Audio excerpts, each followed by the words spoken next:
வணக்கம் நண்பர்களே, அனைவருக்கும் காலை வணக்கம். இன்றைக்கி காலை உணவு பார்த்திங்கன்னா முதல்ல பப்பாளி பழம் வச்சுருக்கோம். அடுத்து வெள்ளரிக்காய் இருக்குது. இது கொள்ளு, இது கருப்பு கொள்ளுன்னு சொல்லி தான் வாங்கிட்டு வந்தோம். ஆனால் கொஞ்சம் கலர் நிறைய போட மாதிரி இருக்குது. இது செயற்கையாக இயற்கையாக அப்படின்னு தெரியல. ஸோ அதனால் அடுத்த தடவை இந்த கருப்பு கொள்ளு வாங்க வேண்டாம்னு முடிவு பண்ணிட்டோம். அதனால் 4 தடவை கழுவிருக்கோம். கழுவி தான் சமையல் பண்ணோம். ஸோ அதனால் ஓகே.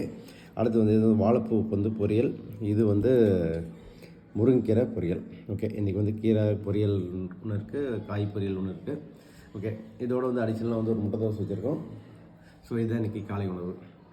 ஓகே, இப்போ ஒரு முக்கியமான விஷயம் சொல்லணுன்னு தான் இந்த வீடியோட முக்கிய நோக்கம். என்ன அப்படின்னு பார்த்தீங்கன்னா, இப்போ இந்த மாதிரி உணவுலாம் நாங்கள் நிறையா சாப்பிட்டுட்ருக்கோம். நிறைய பேர் சொல்கிறது என்னென்னா, இதெல்லாம் எங்களால் செய்ய முடியாது, எங்களால் பண்ண முடியாது, எல்லோரும் சாப்பிட மாட்டாங்க, யாராவது செஞ்சு கொடுத்தா நல்லாயிருக்கும் அப்படின்னு சொல்லிகிட்டே இருந்தாங்க.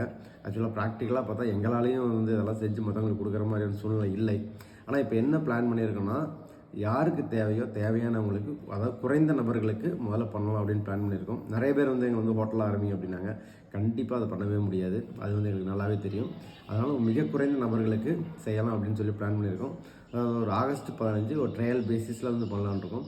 நீங்கள் யாராவது தேவைன்னா முன்னாடியே புக் பண்ணிடுங்க. நாங்கள் அதிகபட்சம் ஒரு 10 பேர் தான் முதல்ல பிளான் பண்ணுறோம். அதுக்கப்புறம் எத்தனை பேர் வராங்களோ அதை பொறுத்து இது பண்ண போகிறோம். ஏன்னா எங்களுக்கும் வேலையெல்லாம் இருக்குதுங்கிறனால இதை ஒரு முழு நேர தொழிலாக பண்ண முடியாது. இது ஒரு சர்வீஸ் மோட்டிவில் தான் பண்ணுறோம். இந்த ரேட் என்னென்னு ஃபிக்ஸ் பண்ணல. முடிஞ்ச வரைக்கும் காஸ்ட் எக்கனாமிக்கலாக கொடுக்கலாம் அப்படின்னு தான் பிளானு. அதே மாதிரி ஒரு ஹெல்த்தியான பேலன்ஸ்டு ஃபுட்டை நாங்கள் சாப்பிட்ற மாதிரி உங்களுக்கு கொடுக்கணுங்கிறது தான் இதோட முக்கிய நோக்கம்.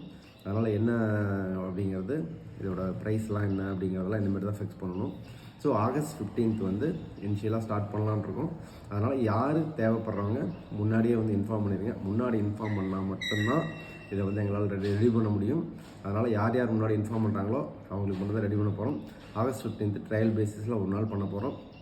அதுக்கப்புறம் அவங்களோட ரெக்யர்மெண்ட்டை பொறுத்து என்ன பண்ணலாங்கிறத நாங்கள் பிளான் பண்ணலான்னு இருக்கோம். ஓகே.